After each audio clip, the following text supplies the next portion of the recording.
সুপ্রিয় দর্শক, স্বাগত জানাচ্ছি। বিশ্বের সর্বাধুনিক ও শক্তিশালী যুদ্ধবিমান তৈরিতে শীর্ষে রয়েছে যুক্তরাষ্ট্র। স্টেলথ প্রযুক্তি, নিখুঁত অস্ত্র নিয়ন্ত্রণ ব্যবস্থা এবং রাডার অ্যাভয়েডেন্স ক্ষমতা, এসব বৈশিষ্ট্যের কারণে মার্কিন যুদ্ধবিমানগুলো বিশ্বের বহু দেশের আকাঙ্ক্ষার শীর্ষে। তবে প্রশ্ন উঠেছে, এই আধুনিক প্রযুক্তি কি সত্যি স্বাধীনতা এনে দেয়, নাকি এক ধরনের নির্ভরতা তৈরি করে? আপনি চাইলেই কি শত্রুপক্ষের উপর আপনার কেনা বিমান থেকে হামলা করতে পারবেন?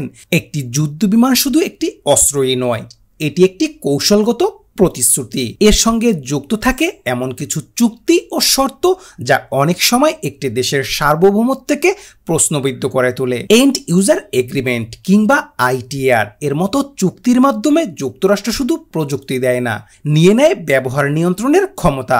ফলাফল অনেক সময় যুদ্ধবিমান থাকলেও যুদ্ধের সময় তা ব্যবহার করা যায় না। এই ভিডিওতে আমরা জানব কেন মার্কিন যুদ্ধবিমান কেনা মানে কেবল একটি প্রযুক্তি অর্জন নয়, বরং একটি রাজনৈতিক বন্ধনে আবদ্ধ হওয়া। চীনও কি এমন কঠিন শর্তে বিমান বিক্রি করে? বিস্তারিত জানতে চলুন দর্শক, চলে যাই মূল ভিডিওতে।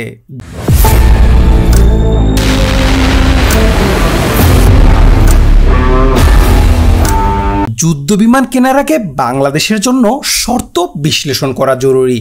যুক্তরাষ্ট্রের তৈরি যুদ্ধবিমানগুলোকে বিশ্বের সেরা বলা হয় অত্যাধুনিক ডিজাইন, সর্বাধুনিক প্রযুক্তি ও পরীক্ষিত অস্ত্রসজ্জার কারণে। তবে এসব বিমান কেনা অর্থ শুধু আধুনিক প্রযুক্তির অধিকার পাওয়া নয়, বরং এর সঙ্গে আসে একগুচ্ছ কঠোর শর্ত, যার ফলে অনেক সময় সেই দেশের সার্বভৌমত্ব সিদ্ধান্ত গ্রহণের ক্ষমতা সীমিত হয়ে পড়ে। বাংলাদেশের মতো উন্নয়নশীল ও ভারসাম্যপূর্ণ পররাষ্ট্রনীতি অনুসরণকারী দেশের জন্য যুদ্ধবিমান কেনার সময় প্রযুক্তিগত দিক নয়, বরং রাজনৈতিক ও কূটনৈতিক শর্তগুলো গুরুত্বের সঙ্গে বিশ্লেষণ করা জরুরি। উদাহরণস্বরূপ, যুক্তরাষ্ট্রের কাছ থেকে যুদ্ধবিমান কিনতে হলে প্রথমেই সম্মত হতে হয় এন্ড ইউজার এগ্রিমেন্টের মতো চুক্তিতে, যেখানে বলা থাকে বিমানটি কোথায়, কখন, কিভাবে এবং কার বিরুদ্ধে ব্যবহার করা যাবে তা নির্ধারণ করবে কেবল যুক্তরাষ্ট্রই।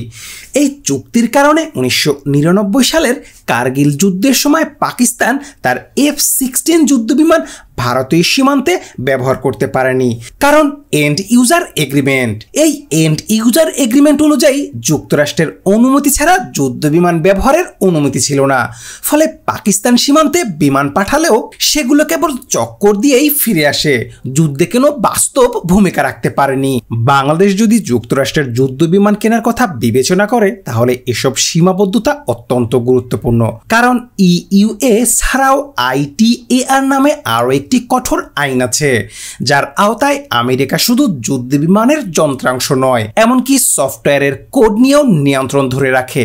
অর্থাৎ কোনো খুচরা যন্ত্রাংশ বদলানো, সফটওয়্যার আপডেট করা কিংবা তৃতীয় কোনো দেশে বিমান হস্তান্তর করতেও যুক্তরাষ্ট্রের অনুমতি প্রয়োজন হয়। অন্যদিকে কিছু দেশ যেমন ফ্রান্স, সুইডেন ও রাশিয়ার কাছ থেকে যুদ্ধবিমান কিনলে কিছুটা বেশি স্বাধীনতা পাওয়া যায়।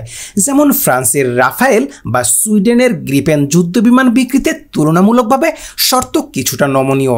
রাশিয়া ও চীনের কাছ থেকেও শর্ত সাপেক্ষে স্বাধীনতা বেশি মিললেও তাদের সঙ্গে দীর্ঘমেয়াদী প্রযুক্তি নির্ভরতা ও ভূ রাজনৈতিক প্রভাবের ঝুঁকি থাকে। বাংলাদেশ যদি ভবিষ্যতে আরো যুদ্ধবিমান কেনার সিদ্ধান্ত নেয়, তাহলে শুধু দাম, গতি, অস্ত্র সক্ষমতা নয়, সঙ্গে সঙ্গে ইইউএ, আইটিএআর এবং প্রযুক্তিগত স্বাধীনতার বিষয়গুলো ভালোভাবে পর্যালোচনা করতে হবে।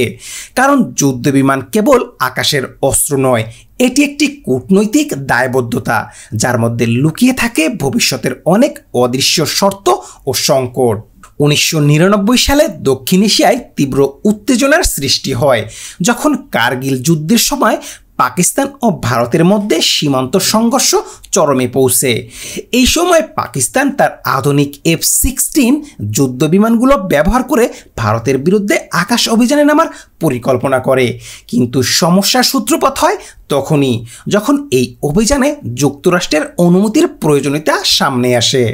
কারণ পাকিস্তান যে F-16 বিমানগুলো কিনেছিল, সেগুলোর সঙ্গে একটি এন্ড ইউজার এগ্রিমেন্ট স্বাক্ষরিত ছিল, যেখানে স্পষ্টভাবে বলা ছিল এই বিমান কোথায়, কবে, কিভাবে এবং কার বিরুদ্ধে ব্যবহার করা যাবে তার নির্ধারণের অধিকার থাকবে যুক্তরাষ্ট্রের হাতে। ইইউএ এর আওতায় কোনো দেশ এই যুদ্ধ বিমানগুলোকে নিজেদের মতো করে যুদ্ধক্ষেত্রে ব্যবহার করতে পারবে না। ফলে কার্গিল সংঘর্ষের সময় পাকিস্তান বারবার চেষ্টা করেও যুক্তরাষ্ট্রের কাছ থেকে যুদ্ধ অভিযান চালানোর অনুমতি পাননি। পরিস্থিতি এমন দাঁড়ায় যে পাকিস্তান F-16 বিমানগুলো সীমান্ত এলাকায় টহল দিলেও তার কোনো আক্রমণাত্মক অভিযানে অংশগ্রহণ করতে পারেনি। শুধু আকাশ সীমায় চক্কর দিয়েই ফিরে আসতে হয় তাদের। যুদ্ধ বিমান থাকার পরেও যুদ্ধের সময় তা ব্যবহার করতে না পারা পাকিস্তানের জন্য এক প্রকার কূটনৈতিক ও সামরিক অপমানেই পরিণত হয়। এই ঘটনার মাধ্যমে বিশ্বের সামনে স্পষ্ট হয়ে যায় যুক্তরাষ্ট্রের কাছ থেকে যুদ্ধ বিমান কেনা মানে শুধু প্রযুক্তি কেনা নয়, বরং সেই দেশের রাজনৈতিক শর্ত ও নিয়ন্ত্রণ স্বীকার করে নেওয়া। যুদ্ধের সময় এই স্বাধীনভাবে সিদ্ধান্ত নিতে না পারার এই বাস্তবতা অনেক দেশকে পরে চিন্তা ভাবনা করে মার্কিন অস্ত্র ক্রয় পরিকল্পনা নিরুৎসাহিত করেছে। যুদ্ধ বিমান কেনার পর এর রক্ষণাবেক্ষণ, যন্ত্রাংশ প্রতিস্থাপন, এমনকি সফটওয়্যার আপডেটের বিষয়ে যুক্তরাষ্ট্রের অনুমোদনের প্রয়োজন হয়, যার নিয়ন্ত্রণ হয় international traffic in arms regulation ITAR এর মাধ্যমে। এই আইনের ফলে প্রতিটি যন্ত্রাংশ, এমনকি বিমানের সফটওয়্যার কোড পর্যন্ত যুক্তরাষ্ট্রের নজরদারিতে চলে আসে।